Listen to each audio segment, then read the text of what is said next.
That vast expanse down there is called the Sonoma Valley, about 50 miles north of San Francisco. And just over those low hills over there is the Napa Valley, where about a century ago, winemakers from Germany and France and Italy discovered that the climate and the soil conditions were similar to places like Burgundy and Champagne and the Rhine Valley in Germany. And since then, they've been producing some of the most elegant and famous vintages in the entire world.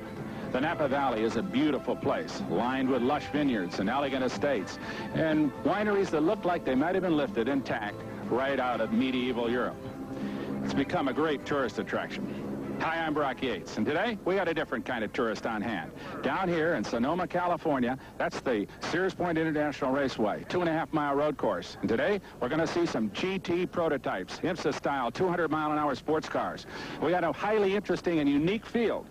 And down there on the grid, for more on the story, is my pal, Steve Evans. Thank you, Brock. You know, we're looking at the most interesting IMSA GTP grid that we've ever seen. The cars literally come at you in waves. Wave number one, the front row 962 Porsches.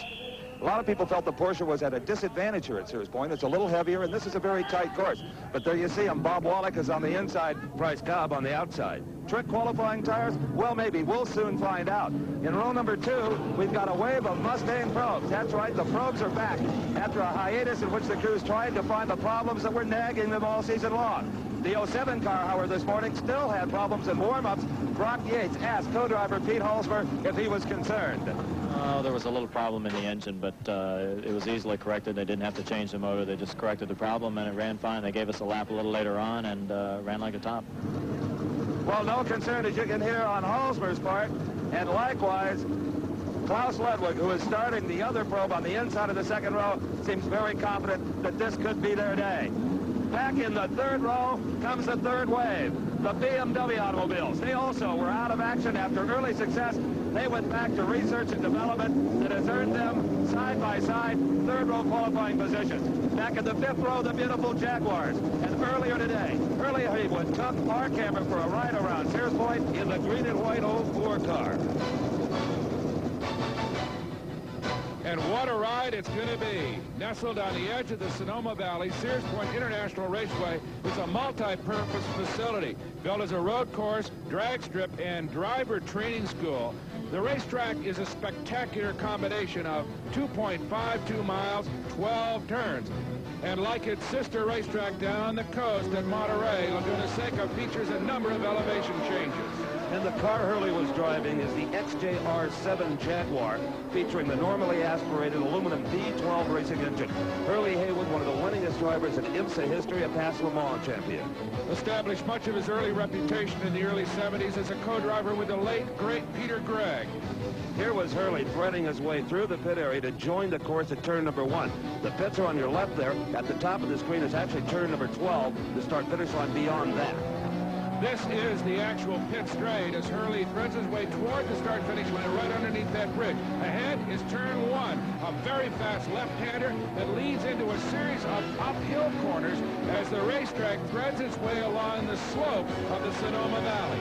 And it's one of the most physically difficult in this country. There is just no place to relax. In the lower center of your screen, that is turn number 3. Coming up to the hard turn number 4, bending off to the right, kind of like the head of a snake. Passing is very difficult in this section at Sears Point as the racetrack begins to funnel its way back down off the hillside to more level ground. Up ahead lies turn number 5 and 6. Now they are in a hollow, and the corner is very tight to the left. Great spectating area as the car is set up for one of the few straightaways on this circuit. Let's see how Hurley negotiated the part of the course we just talked about, coming uphill to crest down at turn number 3. Drivers are taking positive and negative G's in these elevation changes. And here's turn 4, the right-hander. As you see him sweeping through that corner, here's where the racetrack begins to move downhill, as we said before. Quite a bit of speeds built up here. A lot of blind crests and corners at Sears Point. There ahead is turn 5, that tight left-hander we discussed. And ahead, turn 6, and the straightaway, what's called the back straight. slightly uphill, maybe 160 miles an hour. The lap speeds here at Sears Point right on 107 miles an hour. Now, I'll tell you, this course will wear out your shifting glove. You're never in any one gear for more than a few seconds at a time. And there's what they call the carousel, one of 3 180-degree turns on this course. Actually, that is what slows the racetrack down, these big 180-degree sweepers. As you see Hurley bend that Jaguar through that corner. This racetrack, part of the racetrack, can get very, very slippery during a long event. So Hurley is out of the carousel, headed down what they call the S's, turns 8 and 9, and pretty well flat out here, Brock. Yes, it is. For a GTP car, it is blind crest at turn 9, and up ahead, turn number 10, which is the fastest corner on the racetrack. Very nearly flat out for the prototypes, but a little bit of braking and a downshift. Up ahead, the last straightaway, leading into the tightest and perhaps the most spectacular corner on the course.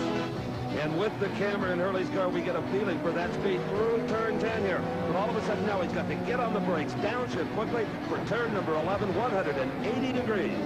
A radius almost like a half-mile asphalt circle track, Steve, and a lot of passing done as the cars outbrake each other going into that corner. Here's turn 12, a fast left-hander to finish up one lap here at the very difficult Sears Point International Raceway. Well, we'd like to thank Hurley Haywood, the entire Jaguar Group 44 team, for allowing our camera on board. What a ride, what a racetrack. It is indeed. 2.52 miles, as you said, almost 110-mile-an-hour lap speed in a very challenging circuit. There will be co-drivers in the majority of these cars. The drivers we're showing you right now are those starting the automobiles. Bob Wallach and Bryce Cobb in those Porsches up front. Klaus Ludwig and Pete Halsmer in the probes, followed by the BMWs. John Andretti, Mario's nephew, and David Hobbs in one of those BMWs. Elliott Forbes Robinson, he may try to drive nonstop in the Nissan GTP car. Al Hobart and Derek Bell will share in the famous 14 Porsche. That's right. Then come the Jaguars, and then Sarah Vandenberg starting out in the Corvette GTP car that has been so fast on the faster circuit. They've had some problems here qualifying, but you can be sure that they will be a factor if they get that very potent automobile ready to go. All of the factory teams are involved here today in the California Ford Grand Prix, and we'll be back for a start right after this. This special presentation of American Sports Cavalcade is being brought to you by B.F. Goodrich TA Radials, built for you to take on the road. And by Ford and your local Ford dealer, who invite you to see the 1986 Ford Cars and Trucks. Have you driven a Ford lately? And by Lowenbrau, brewed in the great beer-drinking countries of the world. This world calls for Lowenbrau.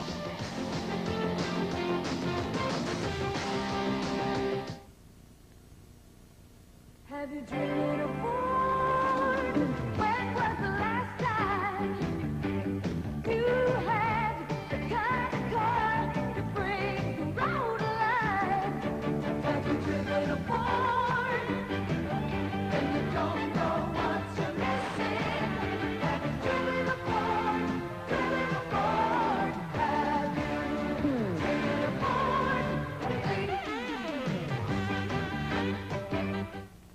When you take on the roads of Europe, you're taking on the world's toughest. And when you put on the Euro TA tire from B.F. Goodrich, you're putting on the tire built to take on those roads. Steering response, lightning quick. Speed rating, H. But you don't have to be over there to know how that tire handles right here in America. The B.F. Goodrich Euro TA, built for you to take on the road. The world of international road racing. It's a world that calls for a commitment to excellence. For Team Lowenbrau, that commitment paid off. In 1985, the championship-winning car in IMSA racing was the Lowenbrau Special Porsche. In America and around the world, Lowenbrau is brewed with the same commitment to excellence. Call for a Lowenbrau and taste the excellence. This world calls for good times together, and this world calls for Lowenbrau right now.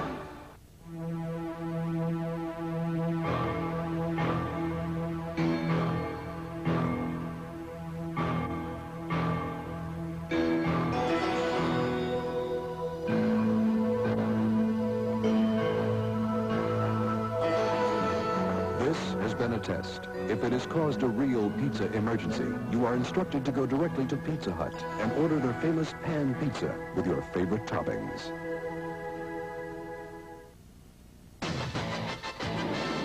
The view you see is from the number 68 Porsche 962 being driven by European Jochen Mass, a German now living in Monte Carlo, a former Grand Prix driver, and a man to be reckoned with in any prototype race of this kind. So we're almost ready for a start, Steve. We have a start, in fact, Brock. But look at Bob Wallach. He is just driving away from Price Cobb. I wonder if he didn't over-anticipate that green flag. Well, it's a difficult place to start a race. You kind of come around that corner, and maybe that he got on the throttle a little bit early. But in any case, Bob Wallach, the brilliant driver from France, is out in front. Right behind him, the Texan Price Cobb. There is the number 7 Ford Probe sitting in 3rd place. That is Klaus Ludwig. And the BMW has fallen into the 4th and 5th spots. John Andretti just ahead of David Hobbs. So we've got 3 different makes contesting here, and that is one of the great attractions of IMSA racing at this point. So many different brands, all almost evenly matched. As they go down through turn 5, sweep out of turn number 6 and up that back straightaway. And here's the number 18 and number 19 BMW cars as they head into the carousel. They're powered by the production-based 2.1-liter 4-cylinder turbocharged engine, the same one BMW had so much success in Formula One with.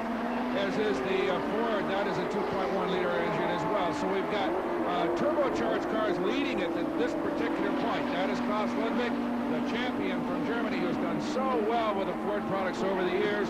There comes Price Cobb in the number 16 Porsche 962, and right behind him, Ludwig, as they head into the final corner here, that spectacular turn number 11. We're going to see some action in here today, I'll guarantee you, Steve. And they'll find action throughout the pack as well, Brock. Here's the race for 9th in the number 5 car, the red 962. That is James Weaver of England. They are trying to get inside him. Hurley Haywood of the 12-cylinder Jag. And here, with the best view of that race, is Jochen Mass. Absolutely, as they sweep through that very fast left-hander, turn number 1, and head up the hill. There is your leader, Bob Wallach, who got such a good start.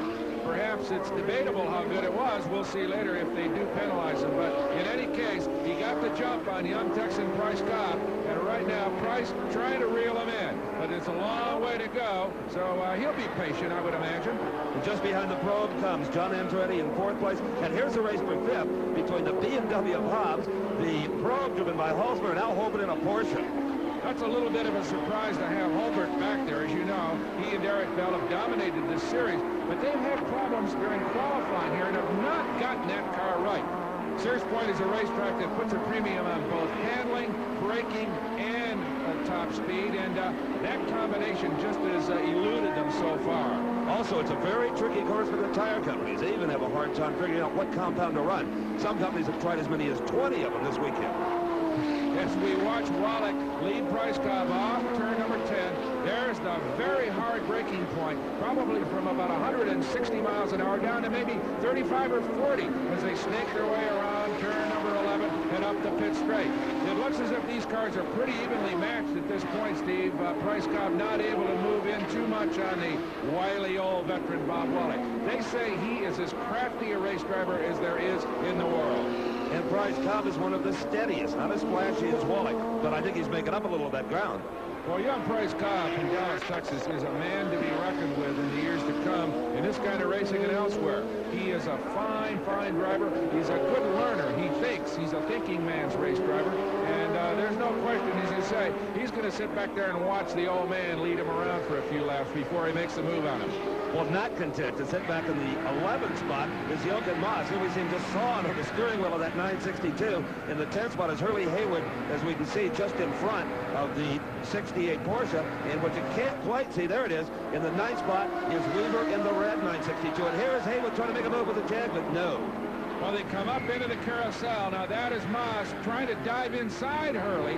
Right up. Yes, he does. Jochen Maas makes it stick and moves into the 10th spot in that very tight corner. We're going to see a lot of this in the course of the day, both in the carousel and in the hairpin, as guys will outbreak each other, and that's a good place to pass here. All right, Maas chasing Weaver in that red Porsche 962, down through the S's. Up ahead lies that very fast turn number 10. Weaver will be co-driving with the car owner, Bob Aiken.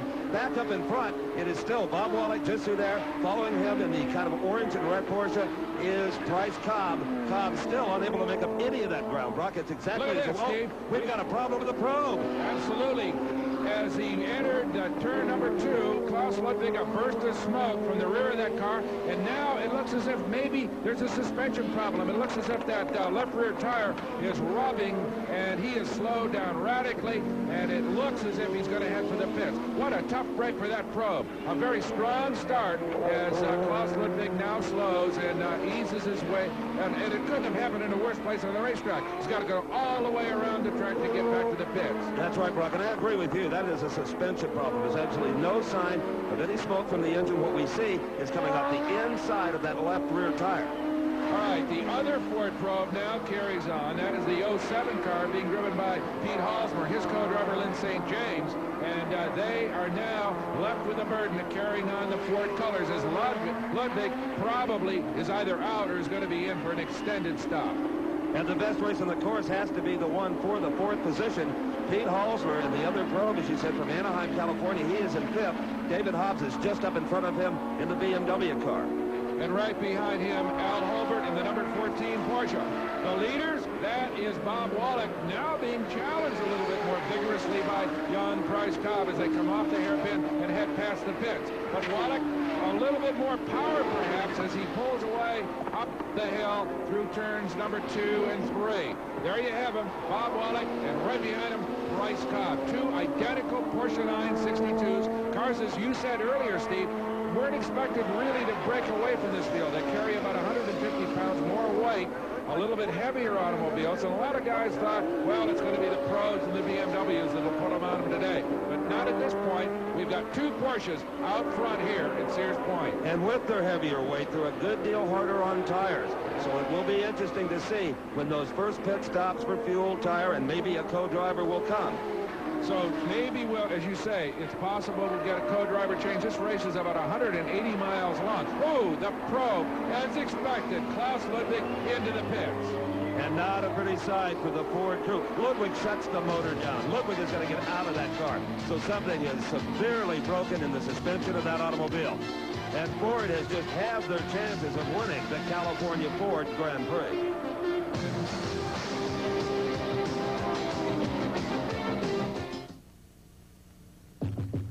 Hello out there. Listen, how would you like to save some money and get something I'm absolutely sure you can use and enjoy right now, right where you are? It's TV Guide, America's favorite television magazine, and here's the story. You call this toll-free number and take advantage of the special TV offer, and you get 30 weeks of TV Guide home delivered, and you get 3 months to pay, and you get the lowest price going, and that's a promise. But there's more, because TV Guide has more to give. More news and clues on what's to watch and when to watch and who to watch and why to watch them. TV Guide whets your appetite for the week ahead with previews and features on upcoming shows, sports schedules for national and local teams, plus movie reviews you can really rely on. So you can look forward with pleasure to the best of network, local, cable, and pay TV. Then look behind the scenes and meet the shining stars and the rising stars. The folks who make jokes, make news, make money, and make your day. And TV Guide gives you straight talk on the state of TV and the state of our lives in the TV age. So you'll discover how television's leading families reflect a new vision of family life in America. Find out why we get such a kick out of bloopers, bleeps, and blunders. And learn what's new in home video equipment. So don't miss out. Discover for yourself how much TV Guide has to offer and how little it costs. Yes, right now. Call 1-800-942-4400 for 30 weeks of TV Guide at the lowest price going. 30 weeks of TV Guide in your mailbox for pennies a day. And you can pay in 3 easy monthly installments of just $5.75 each. That's 1-800-942-4400. Send no money. You'll be billed later. But call today. That's 1-800-942-4400. So come on. TV Guide pays for the call. Call now. You'll be glad you did. This is the beautiful Sterling Winery just up the road in the Napa Valley, owned by Joseph Seagram's and Sons, the famous distillers. Now, this beautiful edifice was built back in 1964 and is accessible only by a tram that comes up the hill from the valley. Down below, over 500 acres of prime vineyards. Well, Klaus Ludwig wishes he was out on the sightseeing tour right now, Brock, because he has climbed out of the apparently broken number 7 Ford Probe. The crew is working on the car, but Klaus knows it's going to be a long struggle. Up ahead, Bob Wallach continues to lead it. Price Cobb, John Andretti in the third spot in the BMW, along with David Hobbs, his teammate, Pete Halsmer, and the other Ford, rounding out the top 5. Al Holbert has pushed his Porsche into the 6th spot. Jochen Mass now at 7th, followed by the steady-performing Nissan of Elliott Forbes Robinson. Meantime, the race for 9th continues between James Weaver and Hurley Haywood. Jochen Mass, remember, drove right by these two guys and got past Elliott Forbes Robinson as well, so he is charging. But right now, these two cars pretty much in a stable situation. Hurley tries to move underneath Weaver as they go through their hairpin at the turn number 11, but can't make it work, and just sits back there. In the meantime, that is the number 19 BMW of David Hobbs being trailed by Pete Halsmer in the 07 Probe, the only one of the two cars left. David Hobbs, of course, one of the real professionals, has driven virtually every kind of racing car, from stock cars to Indianapolis cars, these cars, sports cars, you name it, and has done beautifully in every one of them. Also does pretty good in our trade as well, Steve. Absolutely. He's a fine broadcaster. You know, he was the IMSA champion for BMW in 77 and 78. And before that, a Formula 5000 champion, ran very well in Formula 1 when he was a younger man, but now drives these GTP cars as well as anybody. But up ahead of him in the number 3 spot is his teammate, young John Andretti. Now, Andretti is an interesting story. He is the nephew of Mario, the son of Aldo, who is Mario's twin brother. Aldo also had a great racing career when he was younger, had a very bad crash and retired, but now his son, John, along with Mario's son Michael, carry on the Andretti name for a second generation. Down into turn number 11. That is Al Holbert in the number 14 Porsche, diving underneath Pete Halsmer in a hard-braking effort. That's where we said a lot of passing would take place. So Halbert moves up into the 5th spot. Right ahead of him lies David Hobbs and the other BMW. Remember, at the previous IMSA race up in Portland, Oregon, Al Holbert beat out David Hobbs after Hobbs and teammate John Watson had an extended stop near the end that cost them the victory. So David Hobbs certainly is able to run ahead of the number 14 Porsche. These two cars evenly matched here at Sears Point at the present time. Okay, right behind them, though, here comes Pete Halsmer. Let's go to Steve with his teammate. Klaus, so soon to be out of the race. What happened? Rear suspension broke, something in there. I don't know what it is. We're fixing it. It looks like the crew is not about to give up. Yeah. No. The short time you were out there, your impressions of the racetrack, is it a bit slippery or is it fine? No, the track is okay. The track is really okay. I was some sort of taking it easy behind the skies. Wallach some sort of made a good start. Maybe a little bit dirty, but... Hope to see you back up.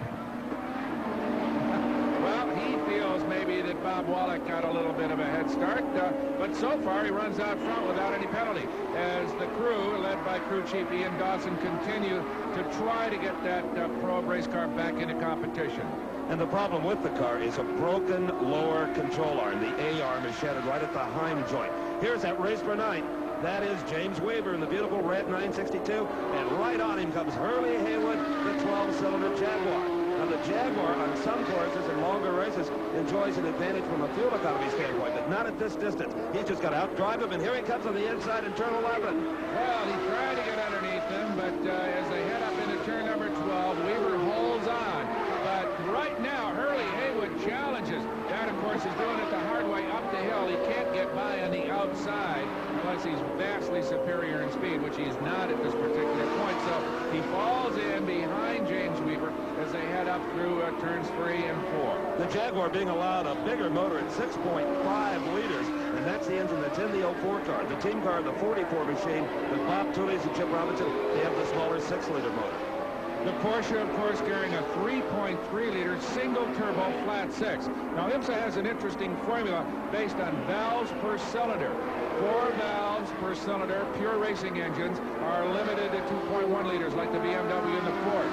2 valve per cylinder racing engines, turbocharged like the Porsche, are 3.3 liters. The normally aspirated engines like the Jaguar, that V12 gets 6.5 liters, as you said, or almost 400 cubic inches. Well, there's an old saying, there's no substitute for cubic inches, but I don't think it's accurate anymore about turbocharging. There's more than made up for that. Well, especially on a racetrack like this. On the longer circuits, as you said earlier, where fuel economy becomes a factor, the Jaguars are very competitive. But on this particular course, it seems as if the turbo cars have an advantage, as we saw that Hurley and teammate Brian Redmond were unable to qualify really up near the leaders. Hurley unable to outbreak Weaver coming out of turn number 11. And here they are, first and second, the Frenchman Bob Wallach, and just behind him, the Texan Prix Sears. Now they're coming up on some traffic, and that may be a chance for Cobb to close up this gap. Unless, of course, Wallach, that crafty old pro, can use that traffic to his advantage. Well, here you see them coming down the hill to sweep through turns 5 and 6. Now, there is no chance to pass in this very tight section of the racetrack, but here comes Prix Sears moving in a little bit as they head up that straightaway toward the carousel. There's a possibility now. Look at this. Prix Sears right on the rear tail of Bob Wallach as they move into slower traffic. That's number 73, Steve Phillips, and number 32, Tom Blackaller, who are now in front of the two leaders as they head down through the S's and into turn number 10. It'll be interesting to see if these cars in any way get in the way of Wallach and Prix Sears as they do that hard braking act right in turn number 11, Steve. Well, there's Wallach. He shoehorns his way between Phillips and Blackaller. And there goes Prix Sears as both Phillips and Blackaller move over in sportsmanlike fashion to let the faster cars through. Tremendous action in front of one of the largest crowds in the history of Sears Point International Raceway. We'll be back.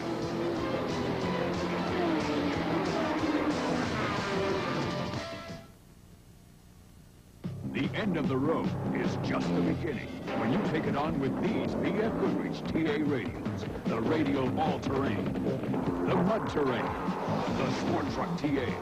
Last year they took more major off-road races, more than any other tire.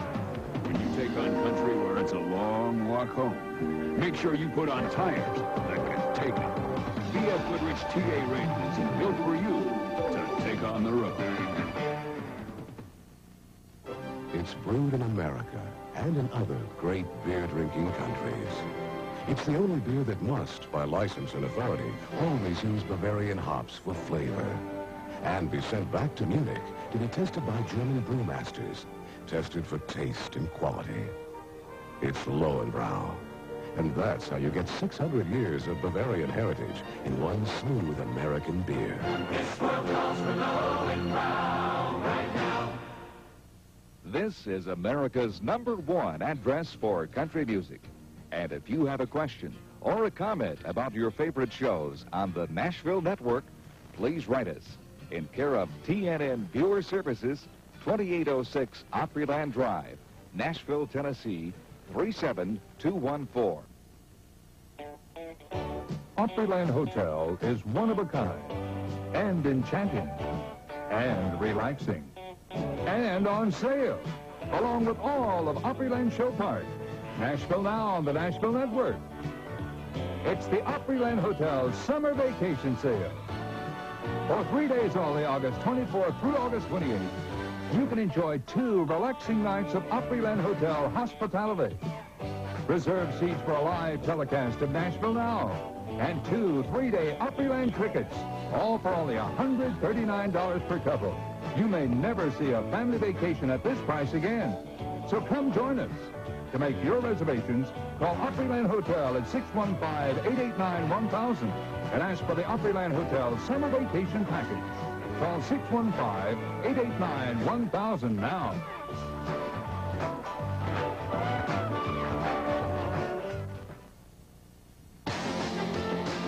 We're back at the California Ford Grand Prix at Sears Point International Raceway. I'm Brock Yates along with Steve Evans, and Bob Wallach and Prix Sears continue to contest for the lead with a pair of BMWs right behind them.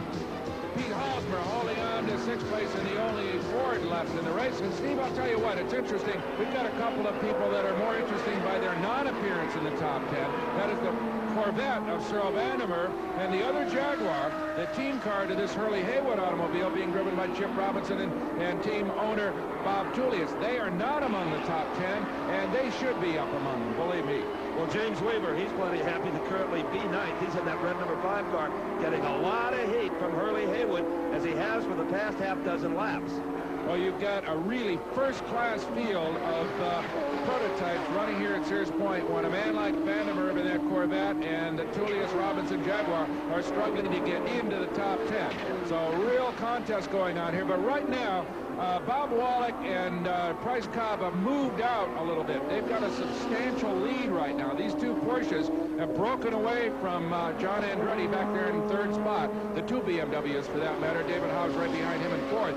And these two Porsches are just about perfectly matched. And I would imagine that Bob Wallach, the wily veteran, as we've said before, I call him an all man. He's not an all man. He's only in his late 30s. But compared to very young, early 20s Price Cobb, he is kind of an all man. But, of course, we're all men, too, so we know about that. Speak for yourself, Brock. How about Price Cobb, though? He has just stayed right in there behind one. He's got a challenge now. Price Cobb on the outside. He says, hello, I'm here. Up into the carousel. Now, he put a move on the outside of Wallach, but it was really an impossible place to pass. You could not drive around the outside of a man like Bob Wallach in a tight 180-degree corner like the carousel. But Cobb, I think, moved in on him, maybe to see how the braking situation was, whether Wallach had more brakes or less brakes, and it could be that we'll see another challenge as they move down through turn 10. Up ahead is the hairpin, and could it be that Cobb will try him in here? No, he doesn't. He sits back and lets Wallach lead it out of there. I thought maybe after that challenge up in the carousel, he might try to outbrake him there. Uh-oh, here's a problem for the number 45 car. That's a turbocharged V6 Buick Hawk, Phil Conley Racing, and Jim Crawford, who started 13th, moved up to 11th, is now stranded out on the racetrack. No power. Well, Steve, like the Corvette of Vandermeer, that automobile shows terrific power on the faster straightaways. Here, though, at Sears Point, where the straights are relatively short, not quite the advantage. As we watch yet more of that race between Hurley Haywood and James Weaver. And Hurley Haywood dives underneath Weaver to take over that number 9 spot. Well, the Jaguars have tremendous brakes on them, equal, in fact, to those of the Porsches that are just famed for their strength and power. Okay, back to the leaders. Wallach down through turn number 4 continues to lead Price Cobb. Here they come down through that little Humpty Dumpty into that sweeping downhill turn number 5 and turn 6. And out ahead is the straightaway where the last lap, remember, Price Cobb tried to challenge on the outside heading into the carousel. Let's see whether he does it again. Yep, there he goes to the outside. Will he try it? No. Ducks back in. He's just taking a wider line into that corner, Steve. That's right. That's an impossible task there because the shorter route obviously is down on the inside of that turn. And let's remember, with all of this driving here, it is very warm outside. There we see the Nissan car of Elliott Forbes Robinson. It is in the high 80s, maybe even the low 90s. And these cars are completely sealed up. They don't have very much ventilation. Most of the drivers, all of them as a matter of fact, are using what they call a cool suit. But how well they're working, we don't know. Well, they sacrificed driver comfort for aerodynamics as we watch Elliott Forbes Robinson. That is a turbocharged V6 Nissan power, much like you see in the 300CX on the street, modified for racing in this very special March chassis that they're carrying. Here comes Elliott challenging Jochen Mass down into turn number 11 and moves by him. Dives underneath in that very slippery 180-degree corner and moves up into the 7th spot. And we'd like to thank the B.F. Goodrich Tire Company. And there goes Hurley Haywood by Moss. Maybe Moss has a problem. One thing he doesn't have a problem with is that in-car camera. It has provided some spectacular pictures today, and we thank B.F. Goodrich again for that. Well, I wonder, Steve, whether or not Jochen has got some problems because all of a sudden, both Elliott Forbes Robinson and Hurley Haywood just burst past him. And remember, he had been well ahead of them for a number of laps. But Jochen seems to be carrying on, but it may be some braking problems. Maybe he's got the tires are going away on him. As you said earlier, all the tire manufacturers represented here have problems getting the right combination on this very difficult racetrack. Well, here the leaders sweep downhill out of the S's into turn number 10, headed for that hairpin turn number 11. Let's see if Cobb has any chance at all of out-braking the leader Wallach. No, I don't think so. Well, what Price is doing with taking that high line into these hairpins, I think, is to get out of that groove where all that rubber and oil has been laid down. He may be having more tire problems perhaps than Wallach, and he's using that drier part of the racetrack, as it were, to brake. So he's not actually challenging Wallach in those hairpins, but merely using a better, more suitable part of the racetrack under hard braking. You can see Wallach's car just there. It is starting to slide a little bit more. It's looser. Here is Jochen Mass coming into the pits. Now, this is way too soon to be a planned stop. There's a problem with that car. We saw him falling back, losing positions. He's bringing it in, hopefully, to get it repaired. Well, that's a tough break for both him and his team, and for us as well, because he was providing us such excellent footage for that in-car camera. Although it looks as if they're going to stay in it, Steve, they're going to change front rubber. You can hear the air-powered impact wrench putting on fresh wheels and tires. So I would imagine that Jochen's going to get back in it. And for our leaders, this lap, Brock, is a twin to the one before, as they take different lines through the carousel, still a couple of car lengths apart.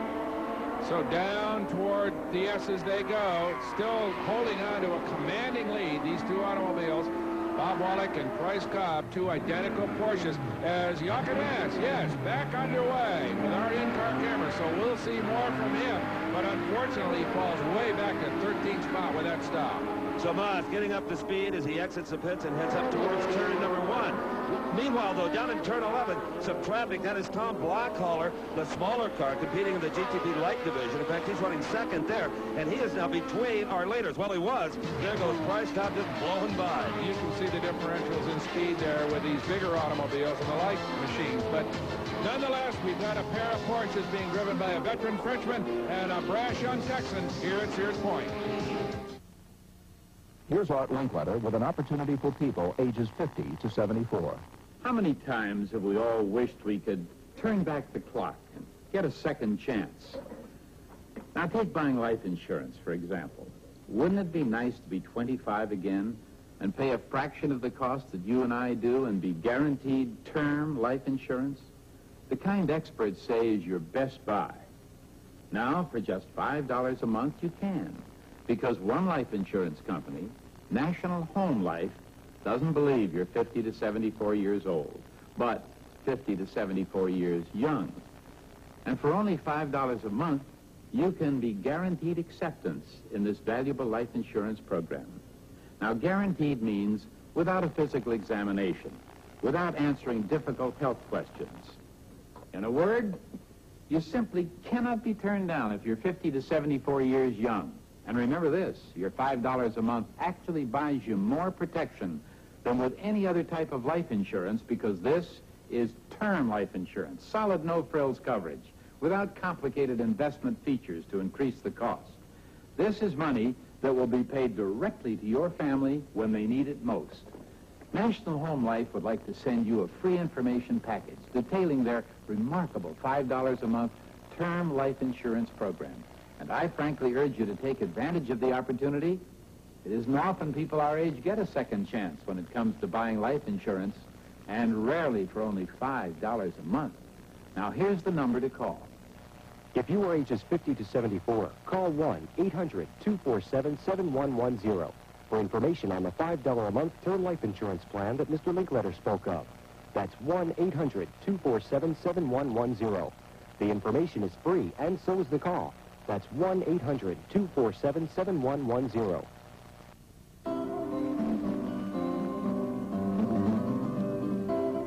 At many of the smaller family-owned wineries in the Napa and Sonoma Valley, the wine is literally made by hand, and each bottle is checked for sediment with a candle. Now, if you see a state bottle on the label of wine, that means they own all of the property, they grow all of the grapes, and everything is done right at the vineyard. And here at Sears Point Raceway, we've got a new leader for you. Price Cobb in the number 16962 Porsche has moved around Bob Wallach with authority, Brock Yates. He certainly has, Steve. In fact, with such authority that you wonder whether or not Bob Wallach's tires are beginning to go away on him. John Andretti and David Hobbs hold on to third and fourth with those two BMWs. Al Holbert in the fifth spot with his Porsche. And the Corvette has now moved up into the top 10. Cyril Vandenberger has put that machine in the 9th spot.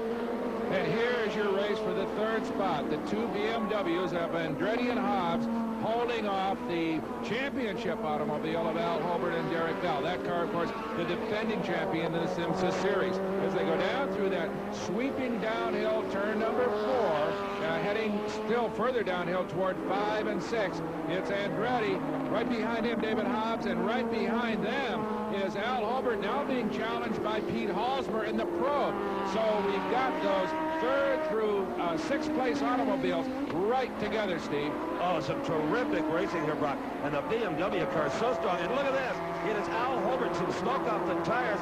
Apparently the brakes locked up a little bit, Brock.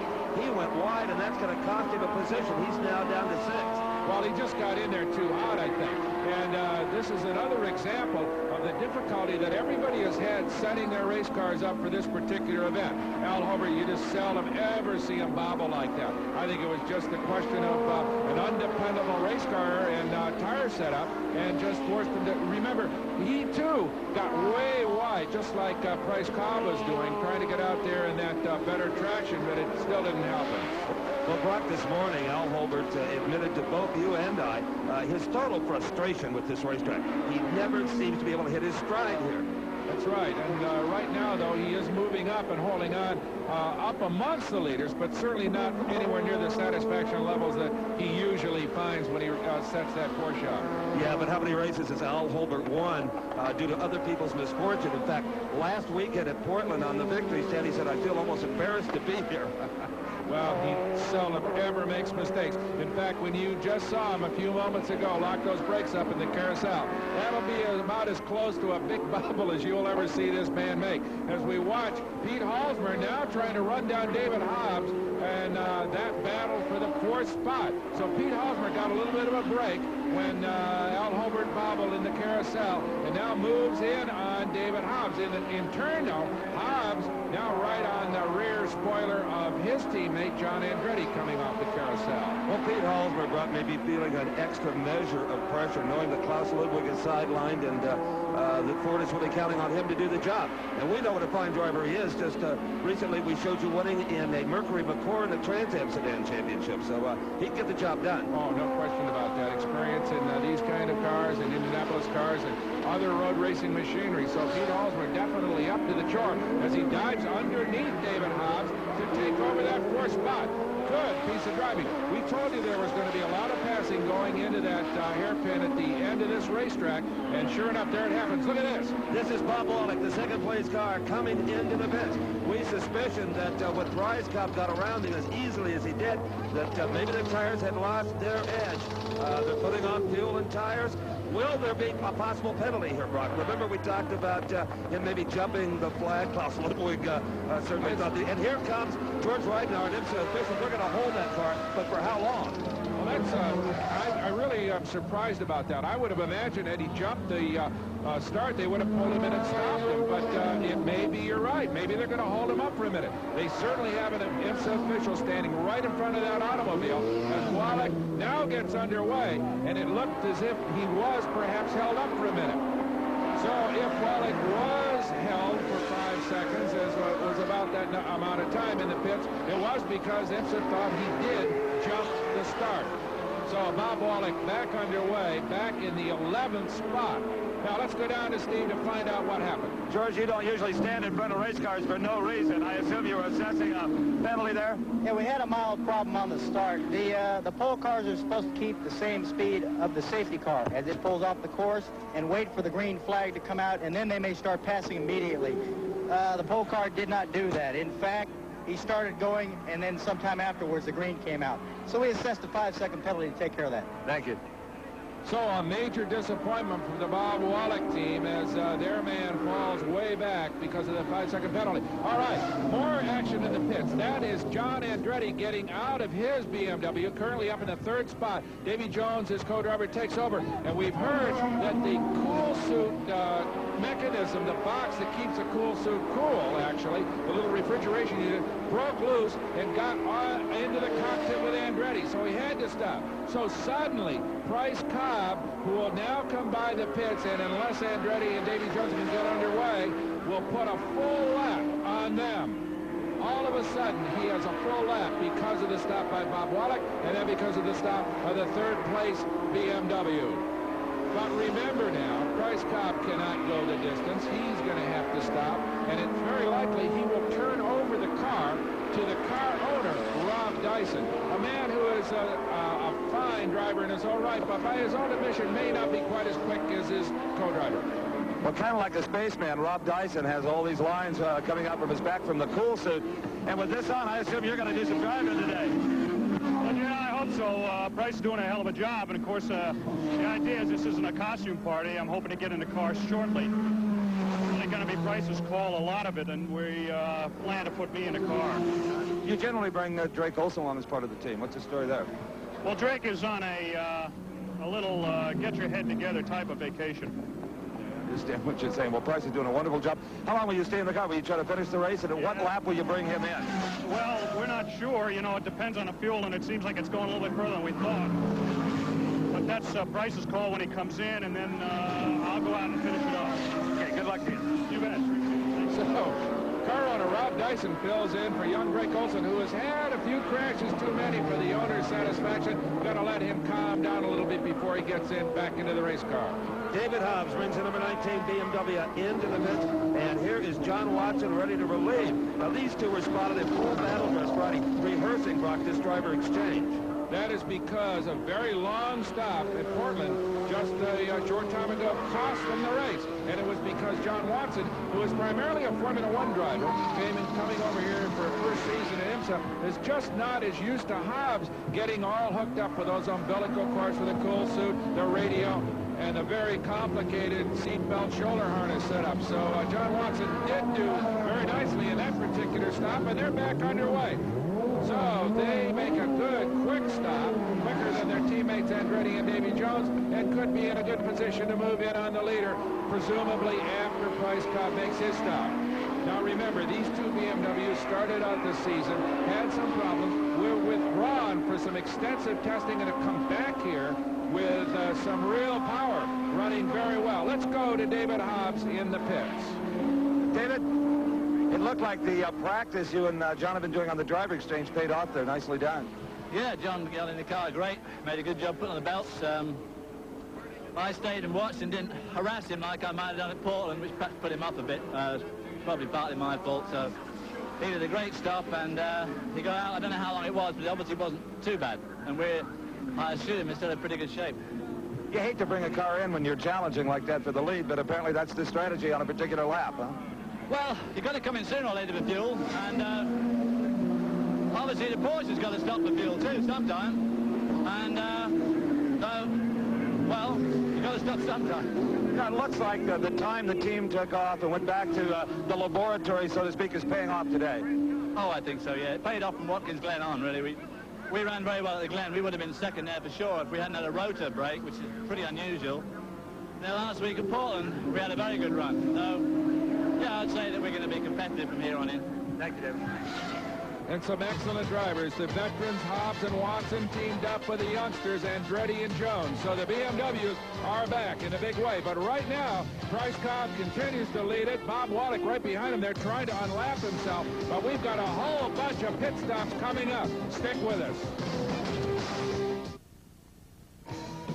One quick way to put a little fun in your life is this special value Ford Ranger. It comes loaded. Special two-tone paint, special mirrors, chrome rear bumper, tinted glass, luxury interior, interval wipers, AM/FM stereo, power steering, and more. Save $972 on this special value Ford Ranger. The price is a low $75.99. That's over $2,000 less than a Toyota SR5. Now get 6.9 financing or up to $600 cash back direct from Ford, depending on model. This world calls for good times. From London This world calls for sharing them now. to Stockholm to Tokyo. Brewed in England, Sweden, Canada, Japan, and here in America. Only Lowenbrau is brewed under license and authority of Lowenbrau Munich for rich Bavarian heritage in one smooth American beer.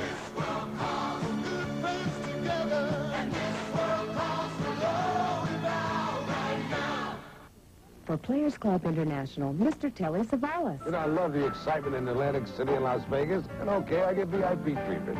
Now, you too can get VIP treatment and big savings just by carrying the Players Club Gold Card. You too can save 25 to 60% off rooms, 25 to 50% off top-name entertainment, always 25% off food and beverages.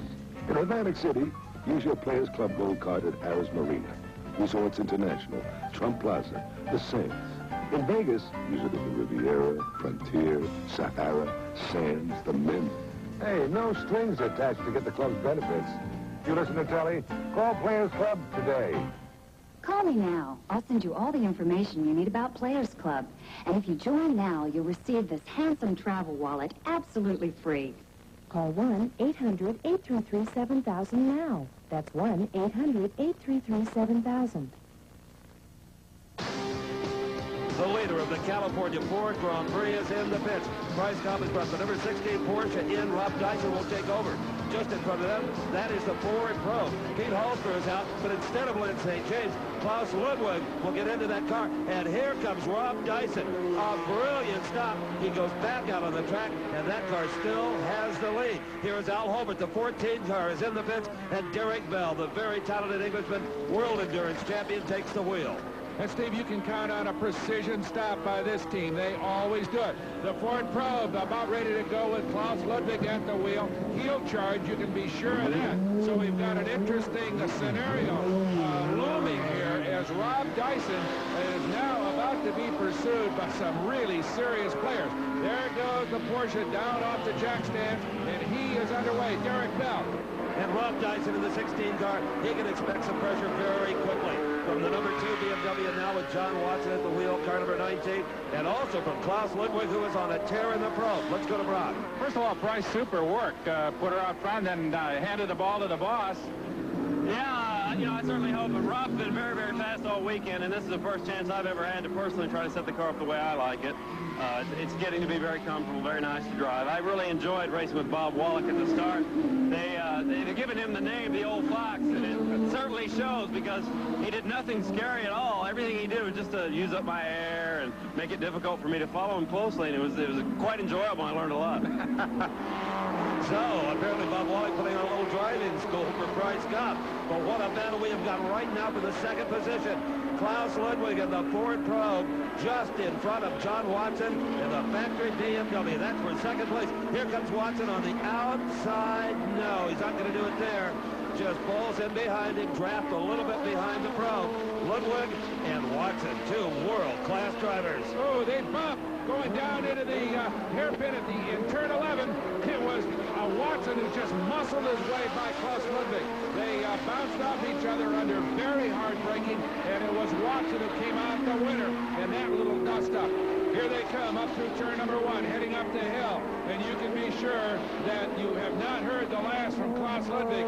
He is going to retaliate if humanly possible. He lost second place to a hard-charging John Watson. So Rob Dyson leads it. But remember, back and forth in this spot, we've got Davy Jones and Derek Bell. And Bell knows that he has got to charge if he's going to get up among the leaders. Wallach now worked his way back up to 6. Elliott Parks Robinson driving solo, Steve, in that Nissan, holds on to 7. Well, let's hope Elliott's cool suit works to perfection because with the temperatures outside, he's going to need every bit of it. There is Tom Blackaller. He is leading in the GT Light category. 6 cars started in that particular class. It's a race within a race, really.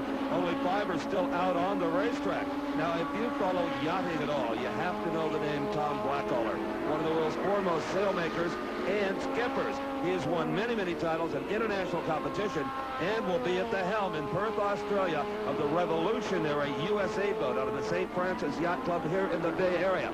Now, why would a sailor used to the quiet of the sea go car racing? Well, I started out racing cars, Brock, really to have a diversion from sailing. I've been racing sailboats more or less professionally for about 20 years. Been in the sail-making business, and now these America's Cup efforts are very much professional sailing. We sail 7 days a week, 52 weeks a year, and I use the car racing as maybe businessmen might use golf to get away. And just getting in the cockpit of the car, and even if I'm going 200 miles an hour, for me it's real relaxing and just a hell of a lot of fun. And how serious is Tom about regaining the America's Cup? There's a sticker on the car that says, we don't just want the cup, we want the whole damn island. And notice that his little Mazda-powered tug is striped in red, white, and blue. So Tom is definitely getting in the patriotic mood to go to Perth, Australia, and fight to get the cup back. Uh-oh, there is a problem for John Watson. That is the BMW car that was running in the second position, and he is off the racetrack down in the turn 1 area, and looks like he got into that tire wall. Boy, he got into a whole bunch. The rear spoiler is torn off that race car. Looks like they got a little bit of a fire underneath it. Watson in the automobile, apparently unhurt. And here comes the other BMW into the pits. What a disaster suddenly strikes the BMW team. Now, this is Davy Jones. He hasn't been in the car that long. And here's the man that started it, John Andretti, and he is going to get back into that car. And with this dual BMW disaster, Derek Bell is the benefactor. He puts the number 14 Porsche into the 3rd spot. Up ahead of him is Klaus Ludwig. And, of course, leading the race is Rob Dyson. Meanwhile, back in the very frustrated BMW pits, we see John Andretti exchanging places with Davy Jones. Davy Jones, as is the practice in prototype racing, helping his partner get hooked up in that race car. And a slow, agonizing effort always, but they try to get it done as quickly as possible. There goes Jones stepping back, door shut, and Andretti will get back underway. But it's a very confusing situation because Davy Jones, a fine young driver in his own right, suddenly out of the race car. We're not quite sure what happened. Maybe Steve will make his way down there to find out the exact cause here. But in the meantime, John Andretti charges back out onto the racetrack, trying to make up the time lost in that pit stop. There is Davy Jones. Steve is with him. Davy went out there without a cool suit. I presume it had to be rugged. Well, you know, in this racing, you always try and get yourself mentally prepared for the race. Going out there without the cool suit wasn't my intentions. But, what can I say? The bracket broke on the cool box, and cool suit probably would have worked, but your body can't breathe without it. Did you hope to finish the race in that car? I had hoped to finish the race, yeah, and I believe I could have maintained a much faster pace. But I was just getting really hot. I was starting to breathe heavy, and, you know, it probably would have been different if I could have really thought about it without food, which I will do from now on. Take a long drink of water. You deserve it. Thank you. So Davy Jones, along with his teammate John Andretti, two of the rising young stars in this sport. But a frustrating afternoon for them so far. Okay, let's go back to the race report. Bob Wallach, the 85 car that started on the pole. Hurley Haywood, the 04 Jaguar, been up among the leaders most of the day. And the solo driver, Elliott Forbes Robinson, rounding out that little trio. And take a look at this. Tom Blackhaller up into the weeds, Steve, in a big way. Absolutely. That car has suffered some severe front end damage. Blackhaller appears to be all right. Apparently just jibbed when he should have jibed. What a tough break for Tom, who is leading that GT light class at that point. There you see him just off the racetrack in the S's and way up the hill. We don't know whether something broke on the race car or whether he got into some oil or just bobbled a little bit, but whatever. He's up among the gopher holes here at Sears Point and most certainly out for the day. Well, he's going to find waves off of Perth as tall as that hill, so maybe this was a good experience for him. Well, we know that Tom is one of the most competitive guys that we've encountered in a long time, so he'll be back not only on the racetracks, but in the America's Cup as well. Look at this. More disasters for the Ford people. Klaus Ludwig is 2 for 2. He's gotten the two Mustang Probes. Both have broken down. The first one he limped back to the pits. Maybe not this time. Hi, I'm Greg Crutcher. And I'm Janet Tyson. Watch Country Notes every Saturday for all the news in country music. Last week's show featured Carl Perkins, Jerry Lee Lewis, Monkey Mania, and the Acid Queen herself, Tina Turner. Singer-songwriter Lyle Lovett and a news-making musical thank you letter. So for all the facts and features in country music, watch Country Notes. Right here on TNN, watch Country Notes every Saturday.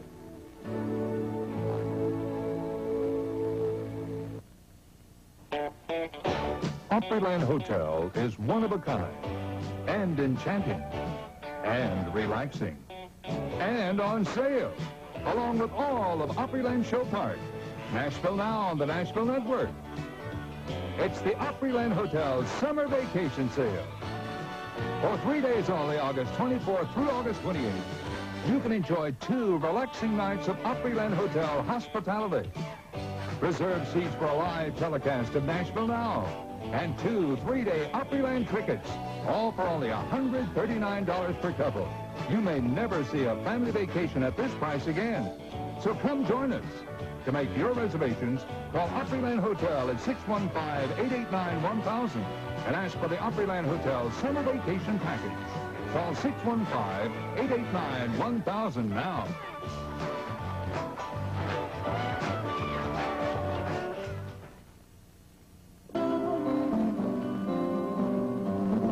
This tree-lined driveway in the Napa Valley is bordered on both sides by these beautifully tended and manicured vineyards. Some of the richest soil and richest farmland in the entire world, right here up the road from Sears Point International Raceway, Steve. And at the Raceway, Brock, for the second time, number 85, Bob Wallach, is in the pits. This time there is a driver change. Young Paulo Barilla from Parma, Italy, will take the wheel from Wallach. And Wallach deserves a rest after what he's been through today. Well, here comes the BMW of John Watson, minus its rear wing. You can see that the tail is radically altered on that race car as Watson climbs out. Now, I'm not sure whether they're going to try to carry on, whether or not David Hobbs will get back into the race car, but look at the rear end. The aerodynamics have to be just torn to bits, as it were, because you cannot run a ground effects prototype car like this without a big rear wing on it. Here's our leader, number 16, Rob Dyson. Just behind him is Derek Brassfield, the number 68 Porsche. Now, Brassfield is a lap down. Well, Brassfield taking over for Jochen Mass. As we see, we've got 4 different makes of cars up among the top 5. The Corvette of Doc Bundy in 5th. Elliott Forbes Robinson's Nissan. Brian Redmond taking over for Hurley Haywood in the Jaguar up in the 3rd spot. Well, I said Darren Brassfield was a lap down. Well, the car we're running in right now is actually 2 laps down in that 10th spot.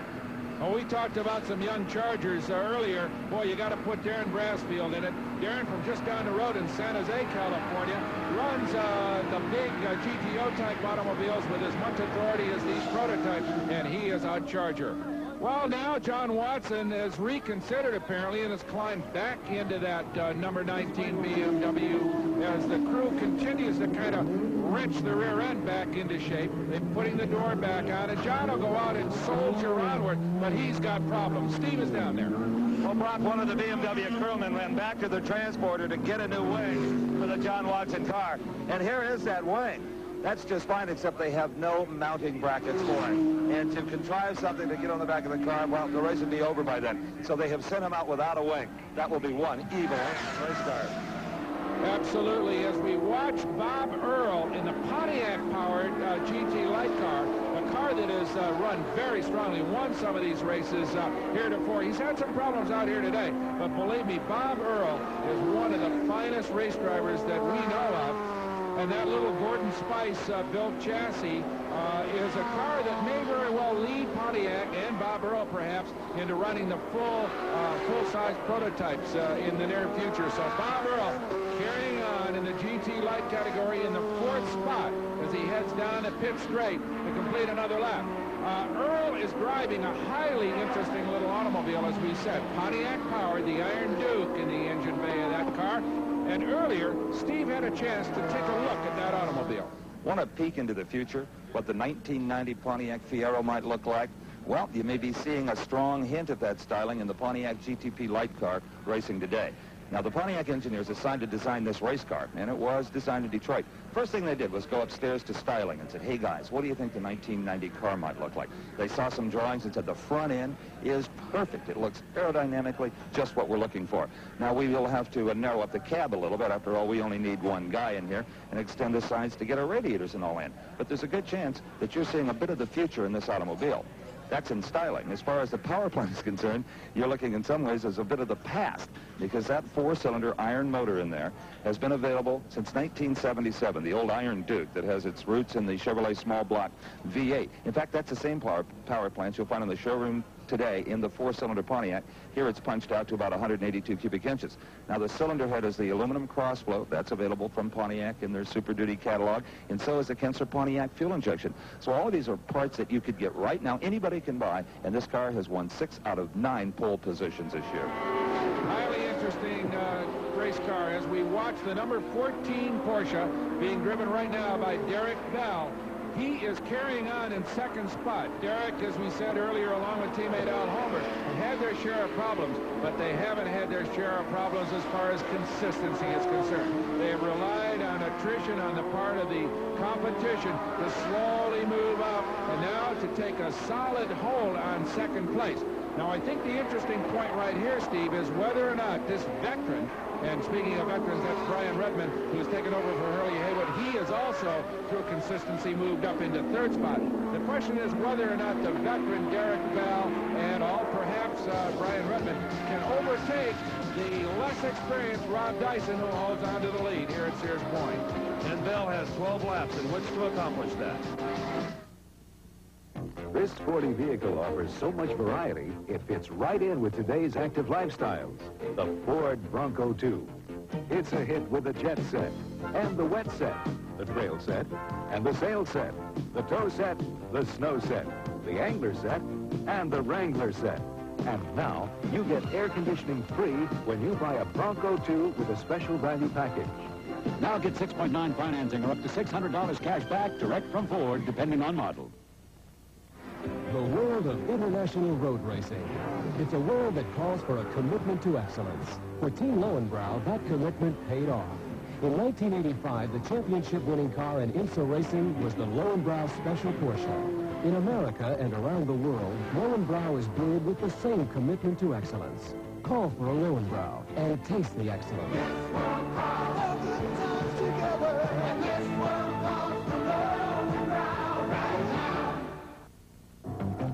Auto Week makes racing come alive every week. Feel the excitement.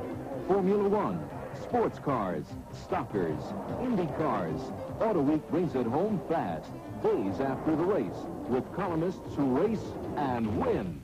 Auto Week makes street cars come alive with road tests that put you inside the hottest cars. In-depth features, cars of the past, industry news, personality profiles, the best classified anywhere. Get the excitement of Auto Week every week. Call 1-800-331-1000 for a year's subscription. 52 issues for the basic rate of $23, just 44 cents a week. Call now and get this racing decal shirt free. That's 1-800-331-1000. Operators are standing by. Auto Week. It makes cars come alive.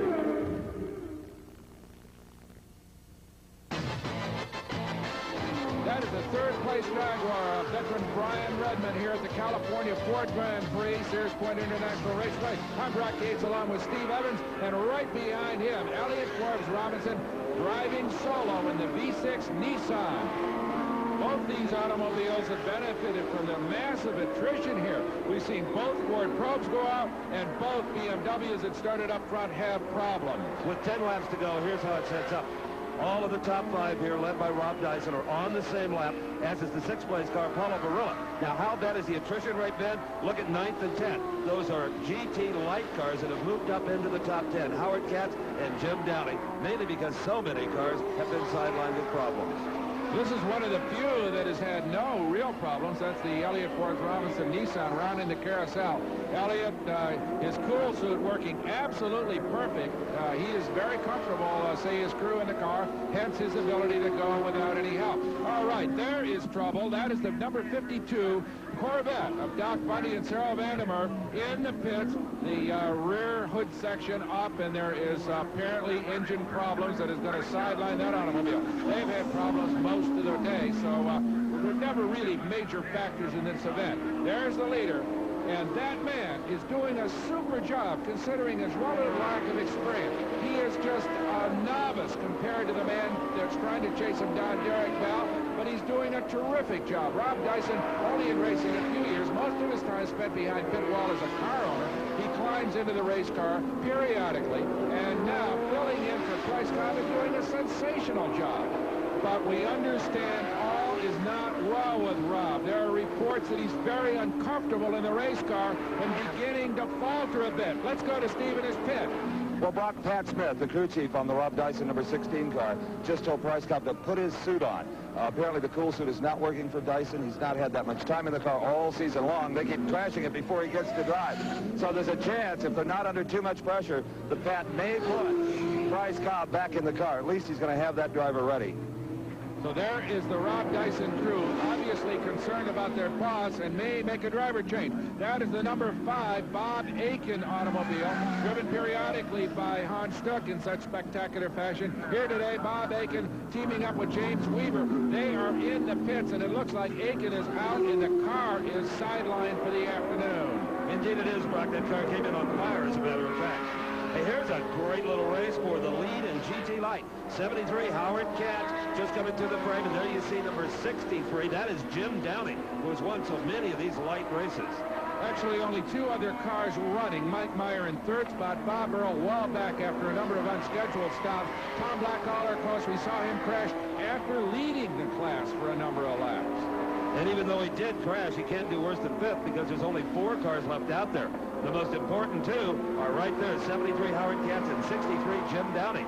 Now, these cars are very similar, in many cases exactly the same as the bigger GTP cars in construction. It's those little motors that makes the difference. Well, you can see right now, though, the speed differential as John Andretti moves through the Katz and Downing pair as they move down into the hairpin. And there goes Andretti in that more powerful BMW. And moving up behind now is Rob Dyson, the leader. Although Andretti looks like he's in front of Dyson, he's actually a full lap down. So Rob Dyson going by a very concerned pit crew here. And he has been telling them, I understand on the radio, Steve, that he's getting awfully hot out there. Indeed, Brock. But I tell you, he sure is driving skillfully.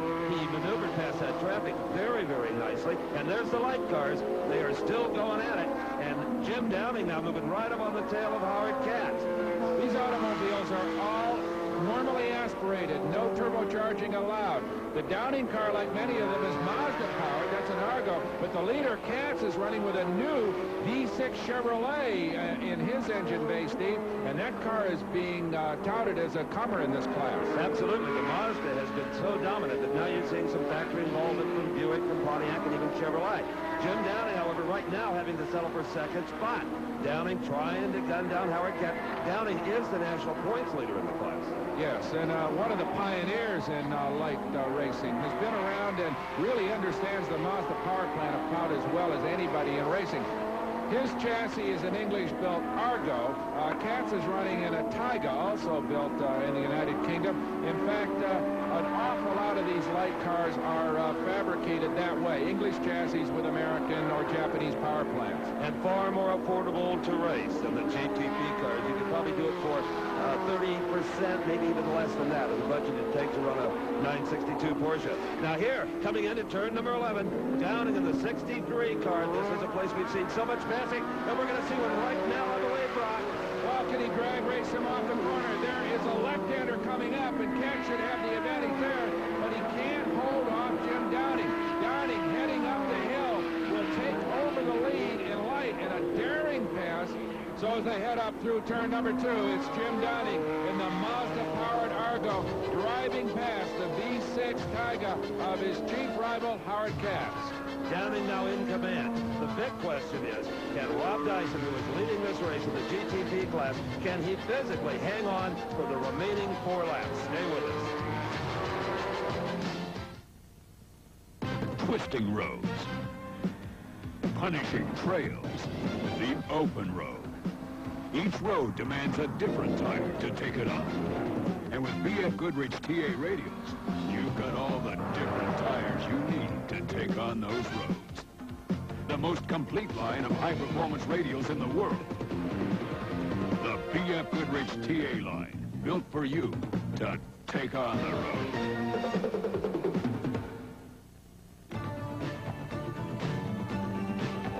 Got to get out, got to get away, kind of Mustang, it's a Mustang kind of day. Got to feeling in the right groove, got to Mustang attitude, got to get Now get 6.9 financing or $300 cash back direct from Ford. HMC Productions presents for the first time ever Marty Robbins' Legacy. Marty Robbins' Legacy is the only concert video of Marty Robbins, musician, singer, entertainer, songwriter, poet, and man.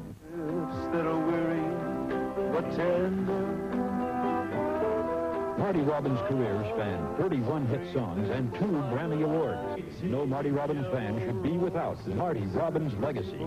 See and hear Marty perform his all-time greatest hits live in concert. El Paso, West Texas town of El Paso, a mountain. Who Gave Me a Mountain, All Around Cowboy, Laredo, plus many, many more. To order, call 1-800-548-7000, 1-800-548-7000, or send $29.95 plus $3 shipping and handling to Marty Robbins, His Legacy, Post Office Box 10030, Stamford, Connecticut 16904. It's a test of the best as 41 of the world's top bass anglers cast off in the World Championship of Pro Bass Fishing, the Bassmasters Classic. TNN takes you to Chattanooga, Tennessee for exclusive live coverage of the most prestigious event in the world of fishing. Stakes are high as they go for the title and $125,000 in prize money. The 16th Annual Bassmasters Classic, live Saturday, August 16th at 3 Eastern, 2 p.m. Central, and noon Pacific on TNN. Our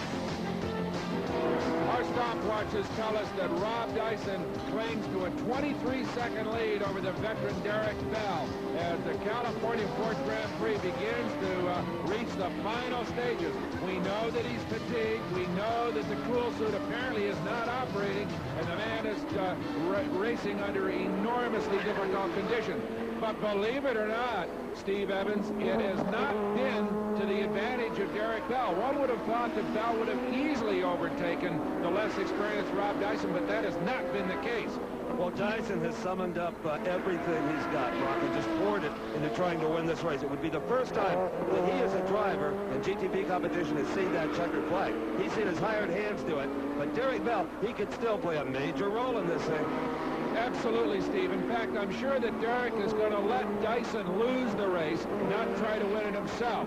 His tires are not that effective. The race car isn't working that well. He is going to count on perhaps Rob missing a shift, missing a braking point, becoming overly fatigued, or worst of all, having to make a late race pit stop, which would assure him defeat because they can't possibly stop and change drivers and win the race. So let's go to Steve to find out what is happening with Bryce Cobb, his co-driver. Bryce, what are the chances of you getting back in the car? I know you'd hate to give up that time on the track, but Rob may be broiling in there. Rob is dying. Apparently, something's wrong with his cool suit. I think he's just got a tube pinched on himself because it worked flawlessly for me. Apparently, he's really dying, and the water bottle is either out of water or the tube is also pinched. So he's having difficulties, and he's got enough lead. If he really concentrates, I honestly believe he can finish and win the race. So, you know, I hope and pray that he'll be all right and that he can finish the race first. Well, Rob soldiers on the last lap. Take your helmet off, Bryce. It is apparent that Dyson will finish this race, for better or for worse. Only about 10 more corners are left here on this 2.52-mile circuit for him to circulate, and he must do it if he's going to win it. Right behind him, one of the greatest endurance drivers in the history of the sport, dogging him around. This man, Derek Bell, in the number 14 all-winning Porsche 962 of Al Holbert, just sitting there, primed to move in with the slightest bobble on the part of Rob Dyson. And in the driver's points for the season, Derek Bell is second only to the boss, Al Holbert. They lead at 1 and 2. And Brock, even before the checkered flag, Rob Dyson has already been named the winner of one award, the $1,500 prize called the Norelco Cup, voted on by the press. It doesn't have to be the winner of the race, the outstanding drive of the race. So that's going to go to Rob Dyson. Well, Steve, not to belabor the point, but you can absolutely cook in one of these race cars. You can see that they are totally enclosed for aerodynamic purposes. They need the cool suit in high temperatures. If not, the turbocharger that's right behind them, that very powerful 700 horsepower engine mounted right behind your seat, just percolates the interior of that race car. Well, here comes Rob Dyson down into the hairpin, turn number 11, not that far from being within sight of the checkered flag. The crew right now knows that they are going to win this race. Thumbs up to Dyson as he heads through turn number 12, up towards the checkered flag, and there it is. Price Cobb congratulates crew chief Pat Smith, who did such a brilliant job today. They had one of the best up of any of the teams. So Rob Dyson, the number 16 Porsche, will win it here today. This team we saw last year win the Columbus 500, among others, and also at Riverside this year. And here's the second place driver, Derek Bell. Heading down into the hairpin to complete his final lap and to finish from almost assuredly a second place. But I'm sure also that he and Halbert are a bit disappointed. They were never really able to challenge for the lead the way they like to. So they kind of backed into a second spot placing here at Sears Point. A good effort compared to a lot of other guys who had much more trouble than they. But not a great day for them overall. But for this man, a championship drive. Rob Dyson, the winner here in the California Ford Grand Prix. We'll be back to talk with him about what has to be the most challenging race of his short career. When you take on a road like this, you need all the braking, turning, handling, all the time you can get. Now, you've got it. The Comp TA from Fiat Goodrich. The tire that won the U.S. Endurance Cup has actually been improved in the dry, in the wet. It's more tire than you'll ever need. But on roads like this, it's good to know you have it. The Fiat Goodrich Comp TA, built for you to take on the road. A typical day with the station wagon, except one thing's changed. The station wagon. The new Ford Taurus wagon, with the design and performance that make everyday driving more than an everyday experience. Now there's an American car that has exactly what we've been looking for. Have you driven a Ford lately? It's brewed in America and in other great beer-drinking countries. It's the only beer that must, by license and authority, always use Bavarian hops for flavor. And be sent back to Munich to be tested by German brewmasters, tested for taste and quality. It's Lowenbrau. And that's how you get 600 years of Bavarian heritage in one smooth American beer. This world calls for Lowenbrau right now.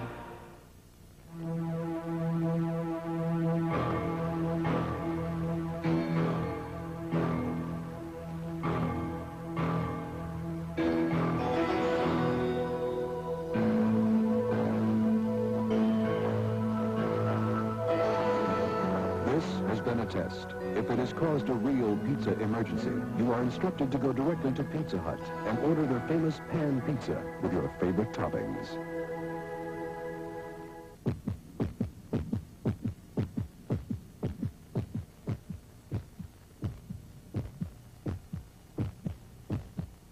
This is America's #1 address for country music. And if you have a question or a comment about your favorite shows on the Nashville Network, please write us in care of TNN Viewer Services, 2806 Opryland Drive, Nashville, Tennessee, 37214. Well, he overcame oven-like temperatures to win here at Sears Point, and Steve is down there with the winner, Rob Dyson. Okay, Rob Dyson cooled up in the car by the crew, and finally being extracted from the winning 962 Porsche. Kind of like riding around in a 160-mile-an-hour baked potato, Rob.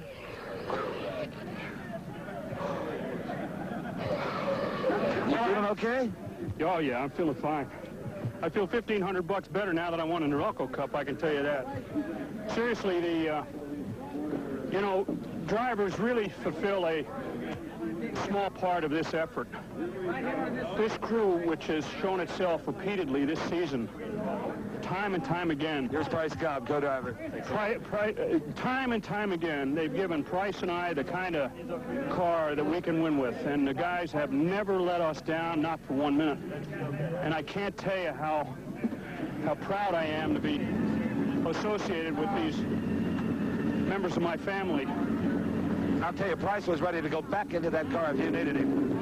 Yeah, he was, but I'm glad he didn't, because I think we would have probably bobbled it. And, you know, whenever you have a pit stop, you always have the liability of screwing up, and I'm just like I said, I'm just pleased and proud and honored to be associated with these gentlemen. They really know how to make a car run, and fortunately, Price Cobb knows how to set one up to let an old guy like me win a Norelco Cup like this. And I just want to tell you, the Norelco Cup is really a team award. Granted, it came to me, but Price did one hell of a job, and I think that he deserves the kind of recognition that a true pro and a true champion deserves. And we're proud to have been here to enjoy it with you. Thank you. Well, appreciate it, Steve, and we hope all the fans enjoyed the show. Let's go to Brock. He's already up in the winner's circle with second place. Well, with Al Holberg, who with Derek Bell made a valiant effort, but you seem kind of resolved to it, Al. I know you guys tried very hard, but as you told me middle of the race, that you just sort of it seeming at least implied that it wasn't going to be your day. No, well, we feel good about, finishing second, although I like to win. We just weren't fast enough. The 16 car, the Dyson Cobb car, was just better set up, and just had, we could run through the fast stuff, but we just couldn't figure it out for the slow stuff, and they deserved it. They drove well, and I'm glad to see Porsche win. It's the Lowenbrow Porsche can't. Derek seemed to be coming off this corner, the last corner here, very hard, but the car looked as if it was very squirrely, and I would imagine in some of the slower corners that maybe he was just having trouble hanging on. Yeah, I don't think we were putting the power down too well, and we ran a differential, which is really not normal for us. I came out of last year's race and said positively I have to run a diff next year, and in the meantime, Goodyear came up with a better car and probably could have done without, I don't know, but well, we'll just keep trying. You're trying mighty well indeed. A beautiful second place, considering the fact that you had a bad day in qualifying, really, and didn't start the car very well and worked your way up through the field. It's tough starting back there. I tell you, it's getting so competitive in IMSA that you got to start up front if you want to run up front, because if you don't, you use the car up an awful lot, and you use old guys like me up too. Congratulations anyway. Good job. Thanks.